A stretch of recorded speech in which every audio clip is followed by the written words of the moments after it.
عليكم ورحمة الله وبركاته. أعوذ بالله من الشيطان الرجيم. بسم الله الرحمن الرحيم.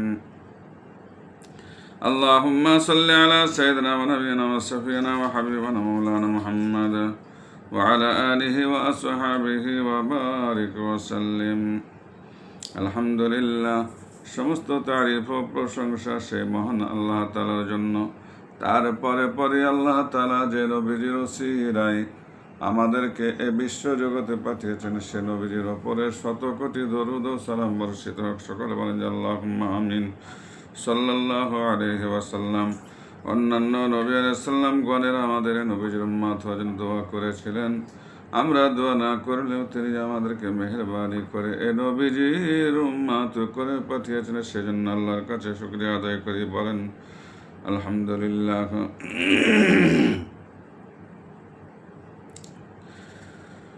আমি গত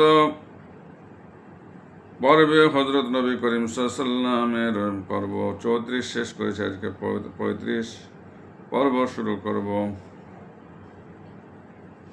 হযরত নবী করিম সাল্লাল্লাহু আলাইহি ওয়াসাল্লাম এমন কোনো মানুষ নাই যে মানুষ সব থেকে শ্রেষ্ঠ মানুষ আমাদের নবী হযরত নবী করিম সাল্লাল্লাহু আলাইহি ওয়াসাল্লাম। তার জীবনী শোনা প্রতিটা মুসলমানের একান্ত জরুরি বাবা কর্তব্য।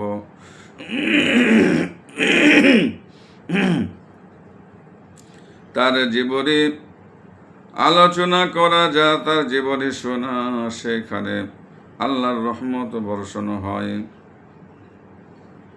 আল্লাহ তাআলা খুশি হন। যেটা আল্লাহ তাআলা কোরআন শরীফে বলেছেন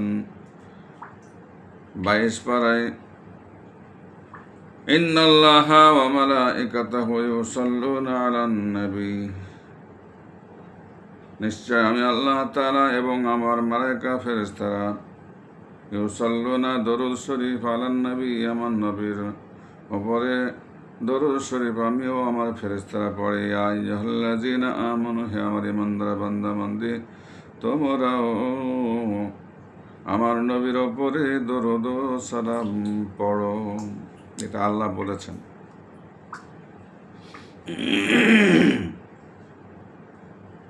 এবং আল্লাহ কোরআন শরীফে 3 পারায় বলেছেন, কুল ইন কুনতুম তুহিব্বুনাল্লাহ ফাত্তাবিউনি ইউহিব্বুকুমুল্লাহ। তোমরা যদি সর্বপ্রথম আল্লাহর ভালোবাসা চাও, আমার নবীজিকে তোমরা বেশি পরিমাণে ভালোবাসো।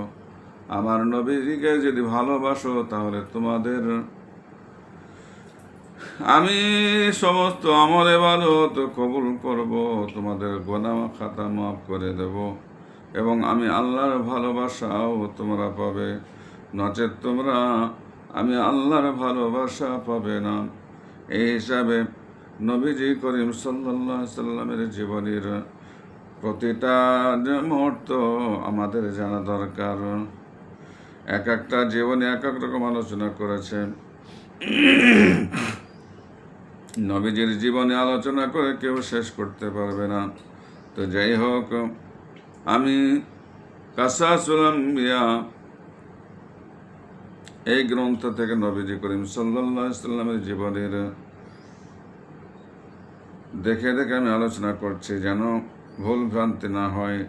তার মধ্যেও যদি ভুল ভ্রান্তি হয়, আপনারাও আমাকে জানাবেন। আমি আল্লাহর কাছে ক্ষমা চাইছি, আল্লাহ যেন আমাকে ক্ষমা করেন। সব থেকে শ্রেষ্ঠ মানুষ আমি, সব থেকে নিকৃষ্ট মানুষ জগতের মধ্যে, সব থেকে নিকৃষ্টতম মানুষ। আমার মুখ দিয়ে নাপাক জবান থেকে আপনারা শুনুন, ইনশাআল্লাহ আল্লাহ তাআলা খুশি হবেন। আউযু বিল্লাহি মিনাশ শাইতানির রাজিম। বিসমিল্লাহির রহমানির রহিম। মুনাফিকদের শয়তানি কর্মকাণ্ড, আনসার ও মুহাজিরদের ঐক্যে ফাটল ধরানোর চক্রান্ত। বনি মুস্তালিক অভিযান শেষে রাসূলুল্লাহ সাল্লাল্লাহু আলাইহি ওয়াসাল্লাম কয়েকদিন মরীশি কূপের পাড়ে অবস্থান করেন। এ সময় একদিন পানি পান করাকে কেন্দ্র করে হযরত ওমর রাদিয়াল্লাহু তাআলা আনহু এর গোলাম জাহাজাহ এবং আনসার দলের মিত্র সেরান রাদিয়াল্লাহু তাআলা আনহু এর মধ্যে বাদানুবাদ হয়। এক পর্যায়ে জাহাজাহ রাদিয়াল্লাহু তাআলা আনহু সেনান রাদিয়াল্লাহু তাআলা আনহুকে সজোরে আঘাত করেন। এতে তার দেহ হতে শনিতপাত হতে থাকে। সেনান রাদিয়াল্লাহু তাআলা আনহু উচ্চ রবে আনসার দলকে এবং জাহাজাহ রাদিয়াল্লাহু তাআলা আনহু মুহাজির দলকে সাহায্যার্থ আহ্বান করেন। উভয় পক্ষ অস্ত্রশস্ত্র দিয়ে পরস্পরের মোকাবেলার জন্য প্রস্তুত হয়। মুনাফিক সম্প্রদায় সব সময় মুসলমানদের মূলোৎপাটনে চেষ্টার কোনো ত্রুটি করে নাই। যে কোনো যুদ্ধাভিযানে পেছনে থাকতেই তারা আগ্রহী ছিল, অথচ বনি মুস্তালিক অভিযানে তারা সাগ্রহে মুসলিম বাহিনীর সঙ্গে যুদ্ধযাত্রা করে। তবে তাদের এ যুদ্ধযাত্রা সদুদ্দেশ্য প্রণোদিত ছিল না। দল ত্যাগ না করে দলে ভাঙ্গন সৃষ্টির অসৎ অভিপ্রায়ী তারা এ অভিযানে সাগ্রহে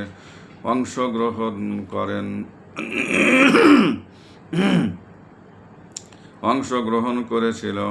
মুহাজির ও আনসার দলের দুই ব্যক্তির ব্যক্তিগত ঝগড়াকে তারা উভয় দলের মাঝে বিসম্বাদ সৃষ্টি, ঐক্য ফাটল ধরানোর মোক্ষম সুযোগ হিসাবে ব্যবহার করতে শুরু করে এবং উভয় পক্ষকে যুদ্ধের মুখোমুখি দাঁড় করানোর সাময়িক সাফল্য লাভ করেন। রাসূলুল্লাহ সাল্লাল্লাহু আলাইহি ওয়াসাল্লাম আনসার ও মুহাজিরদের এরূপ অনাকাঙ্ক্ষিত বিরোধের সংবাদ প্রাপ্ত হয়ে তাদের মাঝে উপস্থিত হয়ে বললেন, তোমরা কি আবার জাহিলিয়াতের যুগে ফিরে যাবার ইচ্ছা করছ? তিনি উভয় পক্ষকে বুঝিয়ে সুঝিয়ে স্ব অবস্থানে ফেরত পাঠান। এতে আপাতত পরিস্থিতি শান্ত হয়, কিন্তু মুনাফিকদের শয়তানি কর্মকাণ্ডে কোনো প্রকার ভাটা পড়ে নাই। মুসলমানদের মাঝে অন্তর বিপ্লব সৃষ্টির পরিকল্পনা মাঠে মারা যেতে দেখে মুনাফিক দল সেখানে আব্দুল্লাহ বিন উবাই বেসামাল হয়ে বলে বসল, আমরা মদিনায় ফিরে গেলে ভদ্রলোকেরা ছোট লোকগুলোকে বিতাড়িত করবেন। মদিনায় ফিরে গেলে লোকেরা ছোট লোকগুলোকে বিতাড়িত করবেন। এহের অশুভন উক্তি কোরআন করিমের 28তম পারার সূরা মুনাফিকুনে আলোচিত হয়েছে।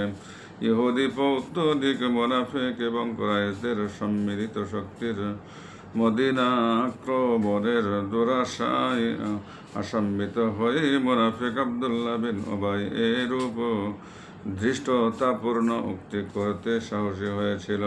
হযরত আয়েশা রাদিয়াল্লাহু তাআলা আনহা এর প্রতি মুনাফিকদের অপবাদ আরোপ। বনি মুস্তালিক অভিযানে উম্মুল মুমিনিন হযরত আয়েশা রাদিয়াল্লাহু তাআলা আনহা গমন করেছিলেন। অভিযান শেষে মদিনাভিমুখে প্রত্যাবর্তনকালে রাসূলুল্লাহ সাল্লাল্লাহু আলাইহি সাল্লাম বিশ্রাম গ্রহণ উদ্দেশ্যে এক জায়গায় যাত্রা বিরতি করেন। এখানে হযরত আয়েশা রাদিয়াল্লাহু তাআলা আনহা প্রাকৃতিক প্রয়োজন পূরণ করতে গিয়ে গলার হার হারিয়ে ফেলেন। হার ছাড়া তিনি বড় বোন হযরত আসমা রাদিয়াল্লাহু তাআলা আনহা থেকে ধার নিয়েছিলেন, সুতরাং তার চিন্তার অবধি রইল না। তিনি বিদিশা হয়ে হার ছাড়া খুঁজতে থাকেন। তিনি হার খুঁজে পেরেশান হচ্ছেন। ওদিকে মুজাহিদ বাহিনী মদিনার উদ্দেশ্যে যাত্রা বিরতি স্থল ত্যাগ করে যাবার বেলায় সাহাবিগণ হযরত আয়েশা রাদিয়াল্লাহু তাআলা আনহা এর হাওদা উটের পিঠে তুলে দেন। তিনি যে হাওদায় নাই এই কথা তারা বুঝতে পারেন নাই, কারণ তিনি খুবই হালকা পাতলা গড়নের ছিলেন। আয়েশা রাদিয়াল্লাহু তাআলা আনহু স্বস্থানে এসে দেখলেন রাসূলুল্লাহ সাল্লাল্লাহু আলাইহি সাল্লাম মুজাহিদ বাহিনী সহ স্থান ত্যাগ করেছেন। এবার তিনি আরো মুষড়ে পড়েন। একে তো হারের চিন্তা, তদুপরি একাকিত্বের চিন্তা। এ অবস্থায় তিনি চাদর মুড়ি দিয়ে গাছের নিচে শুয়ে পড়েন। তার ধারণা অবশ্যই কেউ না কেউ তার খোঁজে আসবেন। রাসূলুল্লাহ সাল্লাল্লাহু আলাইহি সাল্লামের সুন্নত রীতি ছিল কোথাও যাত্রা বিরতি করে স্থান ত্যাগ করে একজনকে পেছনে রেখে যেতেন। পেছনে থেকে যাওয়া ব্যক্তির দায়িত্ব ছিল দলের কেউ কোনো বস্তু সামগ্রী ভুলবশত ফেলে গেলে তা কুড়িয়ে আনা। এবার হযরত সাফওয়ান রাদিয়াল্লাহু তাআলা আনহু এ দায়িত্বে নিয়োজিত হন। তিনি হযরত আয়েশা রাদিয়াল্লাহু তাআলা আনহাকে চাদর মুড়ি দিয়ে গাছের নিচে শোয়া দেখে হতচকিত হয়ে পড়েন। তিনি বলে ওঠেন, ইন্না লিল্লাহ।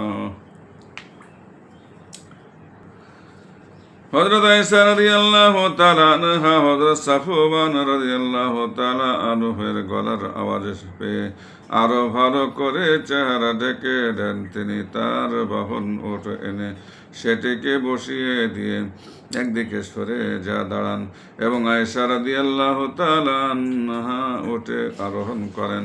তাকে উটে আরোহণ করিয়ে এভাবে সাফওয়ান মদিনায় পৌঁছান। তখন বাহিনীর সব লোকই মদিনায় পৌঁছে গেছেন।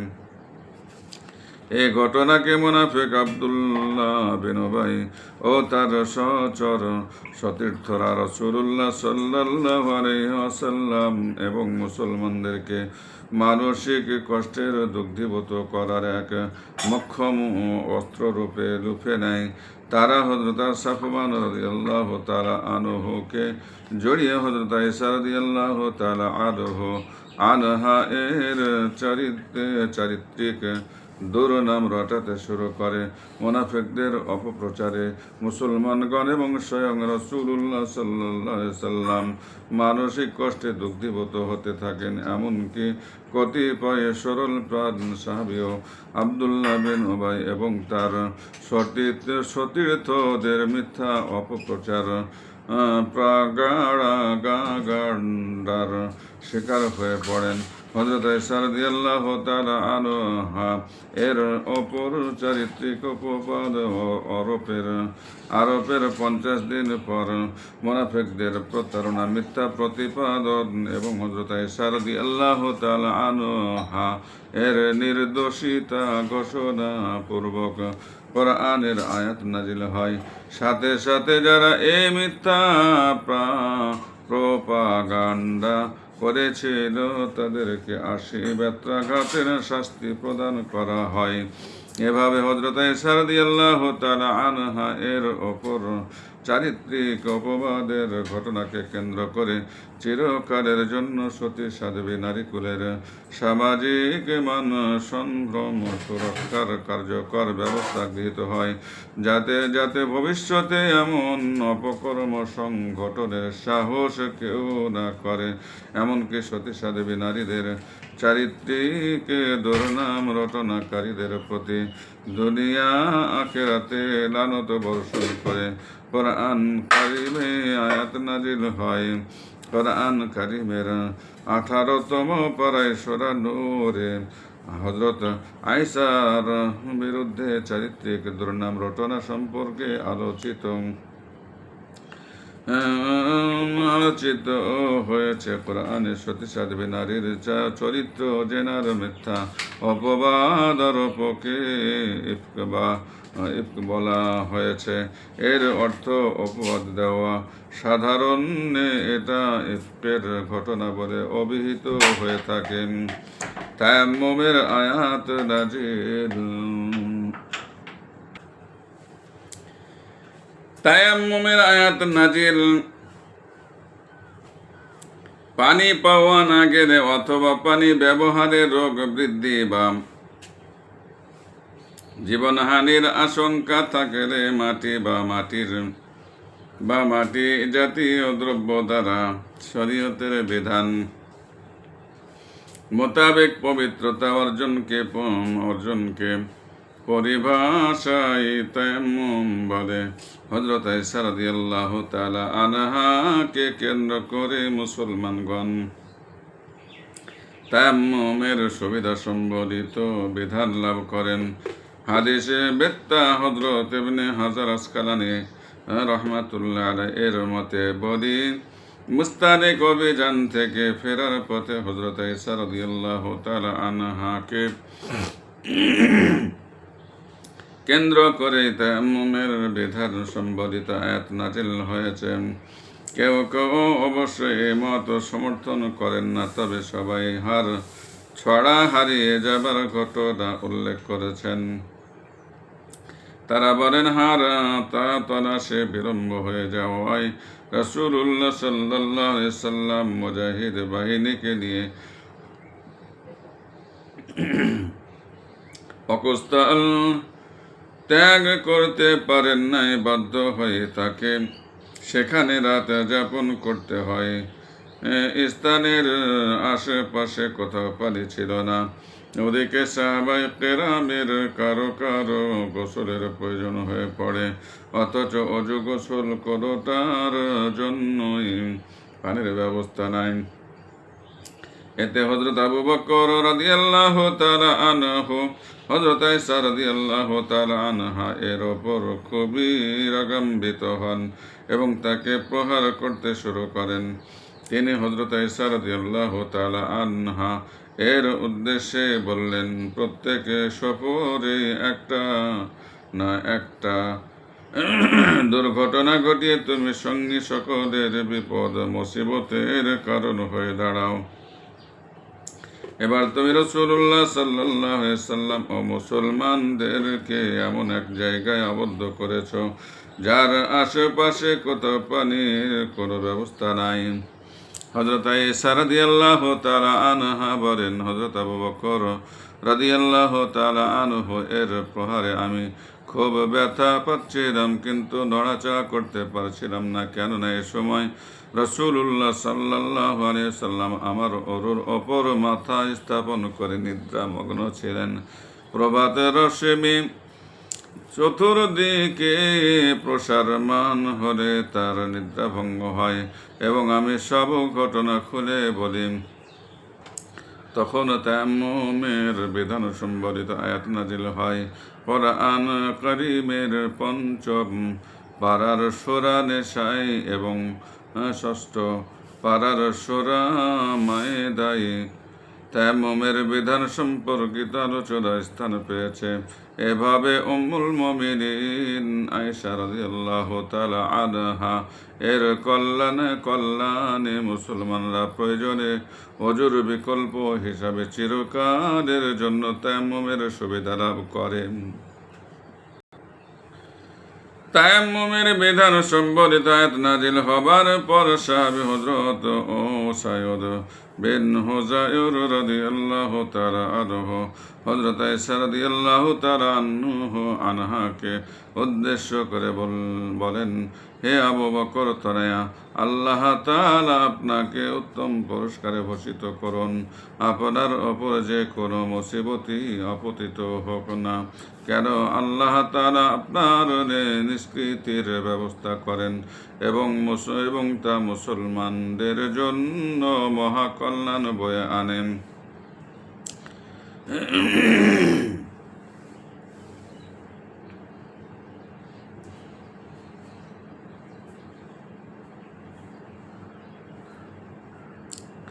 হযরত জাইনব রাদিয়াল্লাহু তাআলা আনহা এর সাথে রাসূলুল্লাহ সাল্লাল্লাহু আলাইহি সাল্লামের বিয়ে হিজরি ৫ম সালে মতান্তরে ৪র্থ শতাব্দীর শেষের দিকে রাসূলুল্লাহ সাল্লাল্লাহু আলাইহি সাল্লামের সাথে জয়নব বিনতে জাহশ রাদিয়াল্লাহু তাআলা আনহা এর বিয়ে হয়।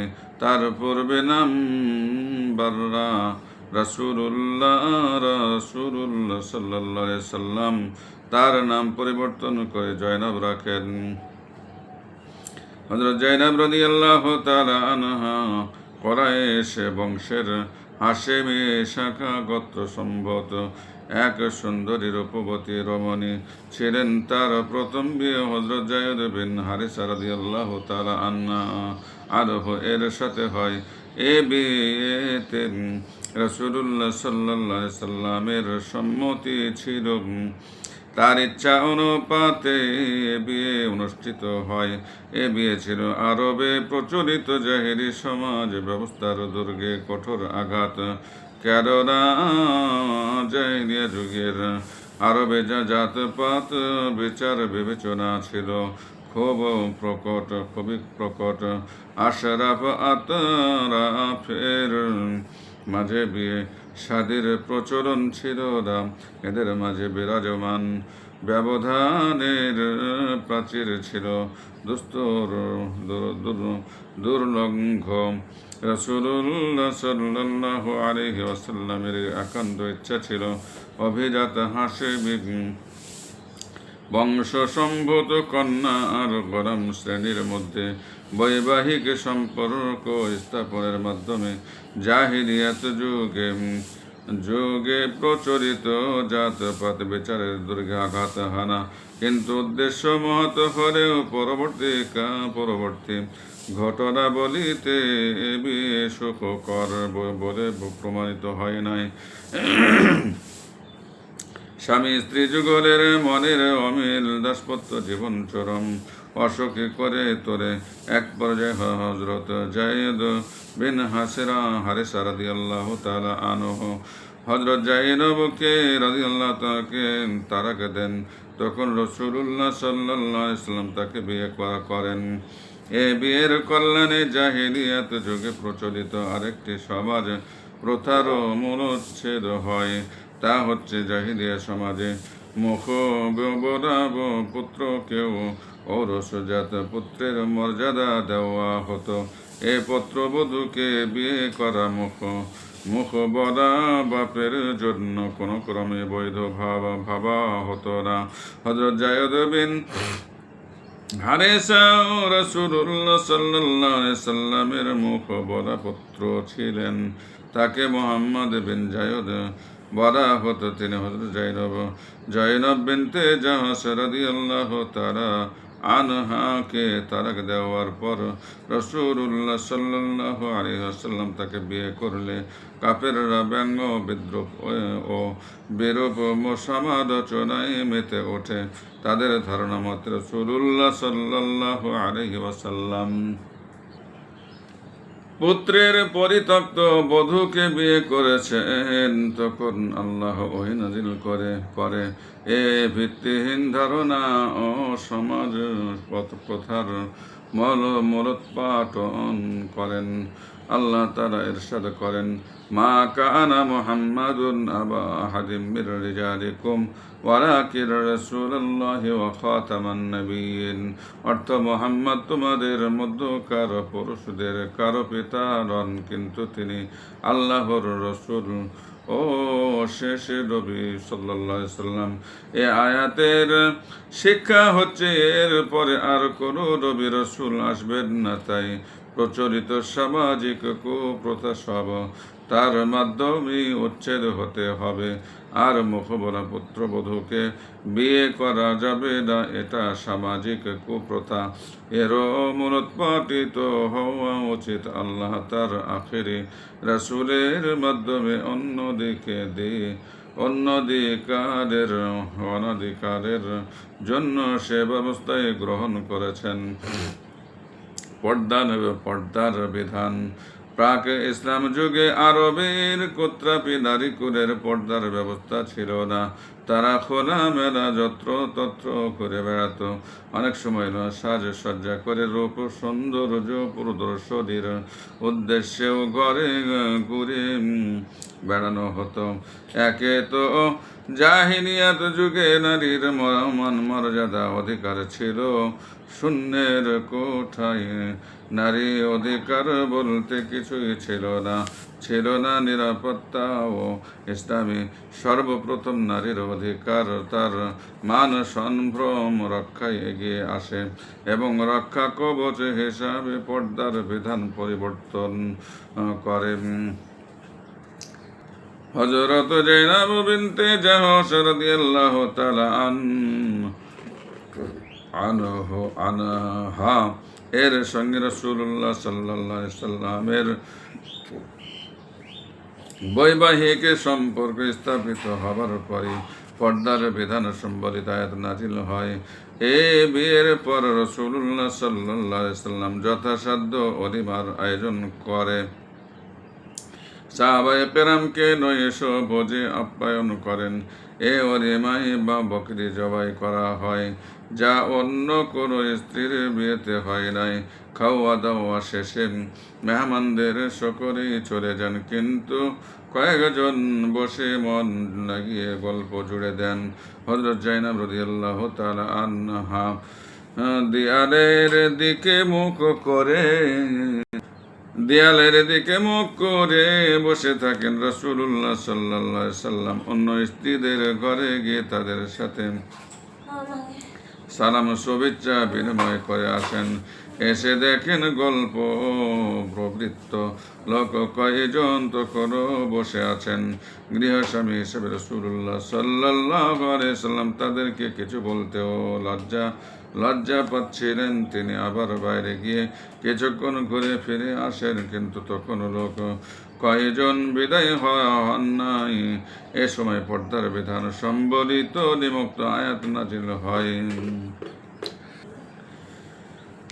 يا أيها الذين آمنوا لا تدخلوا بيوت النبي إلا أن يؤذن لكم إلى طعام غير ناظرين إنه ولكن إذا دعيتم فادخلوا فإذا طعمتم فانتشروا ولا مستأنسين لحديث إن ذلكم كان يؤذي النبي فيستحي منكم الله لا يستحي من الحق وإذا سألتموهن متاعا فاسألوهن من وراء حجاب ذلكم أطهر لقلوبكم وقلوبهن وما كان لكم أن تؤذوا رسول الله ولا أن تنكحوا أزواجه من بعده أبدا إن ذلكم كان عند الله عظيما। অর্থ হে মুমিনগণ, তোমরা নবীর গৃহ সমূহে প্রবেশ করো না, তবে তোমাদেরকে আহার করতে প্রবেশের অনুমতি দেওয়া হলে তখনও এরূপ প্রবেশ হওয়া আবশ্যক যেন খাদ্য তৈরির অপেক্ষায় থাকতে না হয়। অবশ্য যখন খেতে ডাকা হবে তখন প্রবেশ করো, অতঃপর যখন খাওয়া শেষ করো তখন উঠে চলে যাও। কথোপকথনে মগ্ন হয়ে বসে থেকো না, এটা নবীর জন্য কষ্ট করা হয়ে থাকে। তিনি তোমাদের খাতির করেন, কিন্তু আল্লাহ সুস্পষ্ট কথা বলতে লজ্জাবোধ করেন না। আর যখন তোমরা তাদের নবী পত্নীদের নিকট কিছু চাইবে তখন পর্দার আড়াল হতে চাইবে, এটা তোমাদের ও তাদের অন্তর সমূহে পবিত্র থাকার উত্তম উপায়ে। আর রাসূলুল্লাহ সাল্লাল্লাহু আলাইহি সাল্লামকে কষ্ট দেওয়া তোমাদের পক্ষে জায়েজ নয়, এবং তারপরে তার স্ত্রীগণকে বিয়ে করাও তোমাদের জন্য জায়েজ নয়। এটা আল্লাহর নিকট অতীব গুরুতর ব্যাপার। পর্দার কল্যাণকারিতা উল্লেখিত আয়াতে পর্দার বিধানের সাথে সাথে আরো কয়েকটি সামাজিক আচরণ পদ্ধতিও বর্ণিত হয়েছে। পর্দার উদ্দেশ্যে নারী কুলের মান সম্ভ্রম ও নারীত্বের অধিকার রক্ষা। ইসলামী জীবন বিধান ব্যতীত অন্য কোনো বিধান নারীর অধিকার ও মান সম্ভ্রম রক্ষার এমন বাস্তবসম্মত কার্যকর উদাহরণ পেশ করতে আজও সক্ষম হয় নাই। পর্দার বিধান প্রবর্তনের আরেকটি কল্যাণকর উদ্দেশ্য হচ্ছে নারী পুরুষের মানসিক পবিত্রতা ও সুচিতা অক্ষত রাখা। এ কারণে নবী পত্নীদের থেকে কোনো কিছু চাইতে হলে পর্দার আড়াল হতে চাইতে বলা হয়েছে। সাথে সাথে এর কল্যাণকারিতা বর্ণনায় বলা হয়েছে, এটা তাদের এবং তোমাদের অন্তরসমূহের পবিত্রতার জন্য উত্তম উপায়।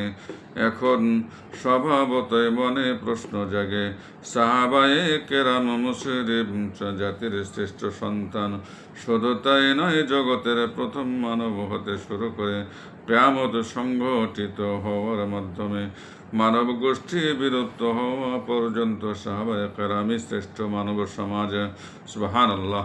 তাদের নৈতিকতা, আল্লাহ ভীতি ও প্রশ্নাতীত কোরআনে আল্লাহ তাদের প্রতি সন্তুষ্ট এবং তারাও আল্লাহর প্রতি সন্তুষ্ট বলে ঘোষণা করা হয়েছে।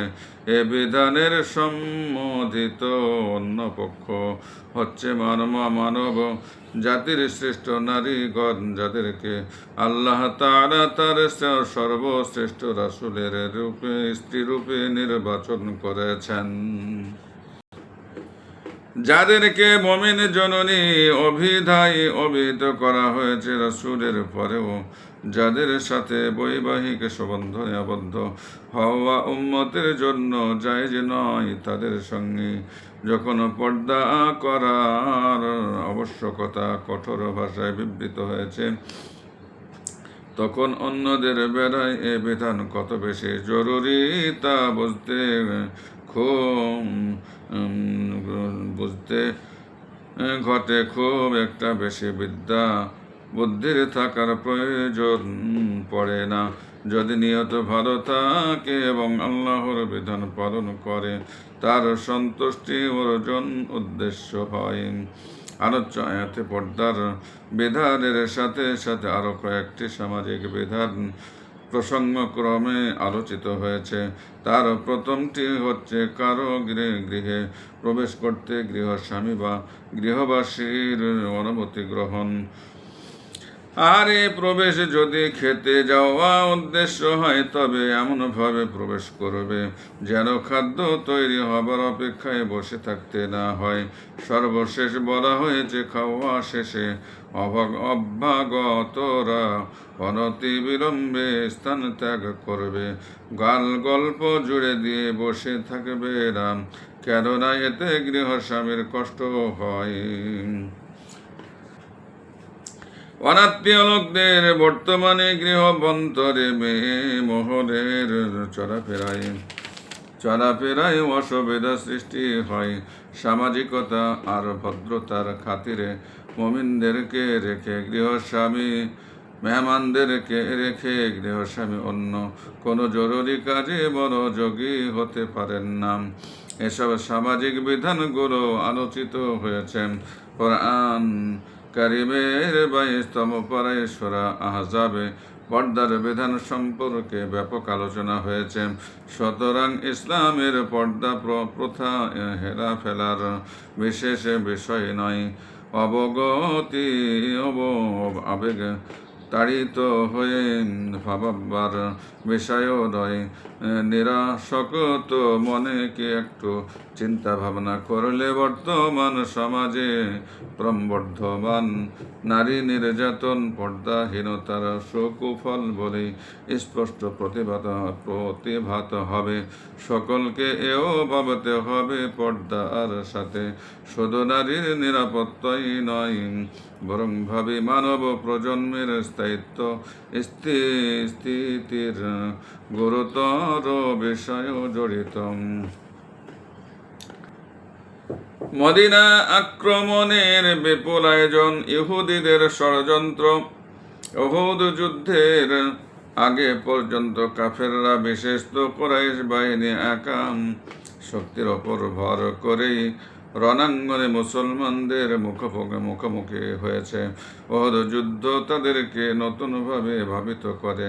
তারা চিন্তা ভাবনা করে স্থির করল, সব আরব গোত্র সমবেত হয়ে আক্রমণ না করলে মুসলমানদেরকে পর্যদস্ত করা যাবে না, যে কারণে উহুদ ময়দান ত্যাগকারে আবু সুফিয়ানের ঘোষণা, পরবর্তী বছর বদর ময়দানে আবার দেখা হবে। এমন একটা বার ফট্রায় উক্তি ও ব্যর্থতায় পর্যবসিত হয়। বাস্তবতার মুখ দেখে নাই। মধ্যখানে বিভিন্ন আরব গোত্র একক শক্তির ওপর নির্ভর করে মুসলমানদের ওপর আক্রমণের পরিণতি কি হয়েছে তাও তারা খোলা চোখে দেখতে পাচ্ছে। বনি মুস্তালিক মুসলমানদের সঙ্গে যুদ্ধ অবতরণ করে শেষ পর্যন্ত গোটা গোত্র ইসলাম গ্রহণ করেছে। বনু নজির গোত্রকে নির্বাসনে যেতে বাধ্য করা হলো, অথচ তাদের সতীর্থরা এর কোনো জবাবই দিতে পারল না। এসব ভেবে চিনতে তারা স্থির সিদ্ধান্তে উপনীত হলো, সব আরব গোত্রের সমবেত আক্রমণের কোনো বিকল্প নাই। মুসলমানদের ধরাপৃষ্ঠ হতে নির্মূল করতে একটি মাত্র পথই এখনো খোলা আছে। দিন দিন ইসলাম যেভাবে বিস্তার লাভ করেছে, তাতে পথটিও বেশি দিন আবাদ থাকবে বলে মনে হয় না। সুতরাং মুসলমানদেরকে নির্মূল করতে হলে চাই সমবেত আক্রমণ। ভেবে কুরাইশরা আরবের সব গোত্রকে সংগঠিত করার কাজে নেমে পড়েন। নির্বাসিত ইহুদি গোত্র বনু নজির এই কাজ সফল করতে কুরাইশদের সাথে যোগ দেয়। তারা নিজেদের পরিণতি দর্শনে স্থির সিদ্ধান্ত উপনীত হলো যে কোনো গোত্র সম্প্রদায় মুসলমানদের বিরুদ্ধে বিচ্ছিন্ন ভাবে অবস্থান নিলে সবাইকে তাদের পরিণতি ভোগ করতে হবে। সুতরাং বনি নজিরের নেতৃস্থানীয়রা আরব গোত্রগুলোকে সংগঠিত করতে নেমে পড়ে। এ উদ্দেশ্য সাধনে বনু নজির প্রধান কুরাইশ নেতৃবৃন্দের সাথে সদা পরামর্শের উদ্দেশ্যে মক্কায় গমন করেন। তাদের আরেক নেতা কেনানা বিন রবি ইহুদি গোত্র বনু গাতফানের নিকটে গিয়ে তাদেরকে মুসলমানদের বিরুদ্ধে বিদ্রোহে উত্তেজিত করেন। সে খাইবরে উৎপাদিত ফসলের অর্ধেক বনু গাতফানকে দেবারও প্রতিশ্রুতি প্রদান করে। বনু গাতফানের সাথে বনু আসাদের মিত্রতা ছিল। এই সূত্রে তারাও মুসলমানদের বিরুদ্ধে অস্ত্র ধারণের স্বীকৃতি হয়। বনু সরিম এবং বনু সাদ গোত্রেও গাতফান নেতা কেনানা বিন রবির ষড়যন্ত্র যারে আটকা পড়ে মুসলমানদের বিরুদ্ধে দাঁড়াতে প্রস্তুত হয়। এখন অবশিষ্ট রইল শুধু বনু কুরাইজা। উহুদ যুদ্ধের পর বনু কুরাইজার সাথে রাসূলুল্লাহ সাল্লাল্লাহু আলাইহি সাল্লাম নতুন করে সন্ধি চুক্তি সম্পাদন করেন। তাই সন্ধি সূত্রে তারা মুসলমানদের নিকট ধরা হয়তো সহজে মুসলমানদের বিরুদ্ধে তাদেরকে দাঁড় করানো যাবে না, এ ভাবনা তাড়িত হয়ে বনু নজিরের প্রধান নেতা হুয়াই বিন আখতাব বনু কুরাইজার দুর্গে গমন করে। তাদেরকে মুসলমানদের বিরুদ্ধে অবস্থান গ্রহণে উত্তেজিত করে। বনু কুরাইজা প্রধান কাব্য প্রতবে হুয়াই বিন আখতাবকে পাত্তাই দেয় নাই। সে অসম্মতি জ্ঞাপন করে বলল, সন্ধি চুক্তি সম্পাদনের পর হতে অদ্যাবধি মোহাম্মদ আমাদের সাথে ব্যতিক্রম করো আচরণ করেন নাই। আমাদের সর্বনাশ করতেই তোমার আগমন ঘটেছে। এসব যুক্তি দেখিয়ে বনু কুরাইজা প্রধান পুনরায় বিন আখতাবের প্রস্তাব না করতে থাকে। অবশেষে বনু কুরাইজা প্রধান হুয়াই বিন আখতাবের কূট কৌশলের কাছে পরাজিত হয়ে তার ষড়যন্ত্র জালে আটকা পড়ে। ফলে সে সন্ধি শর্ত ভঙ্গ করে মুসলমানদের বিরুদ্ধে অবস্থান নিতে সম্মত হয় এবং সবাইকে ডেকে তাদের সম্মুখে মুসলমানদের সাথে কৃত সন্ধিপত্রখানা ছিঁড়ে টুকরো টুকরো করে ফেলেন। এ ষড়যন্ত্রের কেন্দ্রভূমি মক্কায় বসে ইসলামের শত্রুরা প্রতিজ্ঞা করল, আমাদের পরস্পরে যত মতভেদই থাকুক, কিন্তু মুসলমানগণ আমাদের সাধারণ শত্রু। তাই মুহাম্মদ এবং তার অনুসারীদের নিদর্শন মাত্র যেন ধরাপৃষ্ঠে অবশিষ্ট না থাকেন। সববেদ আক্রমণ পরিচালনার মাধ্যমে আমরা প্রাণপণে সে চেষ্টাই করব। এরকম আরব আলোচনার পর সম্মিলিত আরব গোত্রগুলো 10,000 সৈন্য নিয়ে মদিনা আক্রমণের উদ্দেশ্যে যাত্রা করে। তাদের এই যুদ্ধযাত্রার খবর অনতি বিলম্বে মদিনায় পৌঁছে যায়। রাসূলুল্লাহ সাল্লাল্লাহু আলাইহি সাল্লামের পরামর্শ সভা আহ্বান কুরাইশ, ইহুদি, পৌত্তলিক, মুনাফিক এবং অন্যান্য আরব গোত্রগুলোর সম্মিলিত ষড়যন্ত্রের সংবাদ রাসূলুল্লাহ সাল্লাল্লাহু আলাইহি সাল্লাম এবং বিশিষ্ট সাহাবায়ে কেরামের একেবারে অবিদিত ছিল না। কিন্তু তারা যে এত দ্রুত সংগঠিত হয়ে মদিনা আক্রমণের উদ্দেশ্যে যাত্রা করতে সক্ষম হবে, এটা ছিল তাদের ধারণাতীত। মদিনায় তাদের সম্মিলিত অভিযানের সংবাদ পৌঁছলে রাসূল আকরাম সাল্লাল্লাহু আলাইহি ওয়াসাল্লাম সভা আহ্বান করে অদ্ভুত পরিস্থিতিতে সাহাবায়ে কেরামের পরামর্শ চান। এই অভিযানে মদিনার বাইরে যাওয়া ঠিক হবে কি নয়, এ বিষয়ে আলোচনা শুরু হয়। এবার শত্রুর প্রচণ্ড আক্রমণ এবং অভ্যন্তরীণ শত্রু ইহুদি, পৌত্তলিক ও মুনাফিকদের অন্তর্বিপ্লব সৃষ্টির বিভীষিকা। অপরন্তু মদিনা নগরী সুরক্ষিত নয়, সুতরাং কোনো ক্রমেই বাইরে যাওয়া সঙ্গত হবে না। এসব যুক্তির ভিত্তিতে আলোচনা হচ্ছিল, কিন্তু গ্রহণযোগ্য স্থির সিদ্ধান্তে পৌঁছানো যাচ্ছে না। অবশ্যই মতটি প্রায় স্থিরীকৃত যে অরক্ষিত মদিনা নগরী সামরিক শক্তি শূন্য করে শত্রুদলকে বাধা দিতে বাইরে গেলে অনায়াসে তারা নগরীতে ঢুকে পড়বে, কিন্তু করণীয় স্থির করা যাচ্ছে না।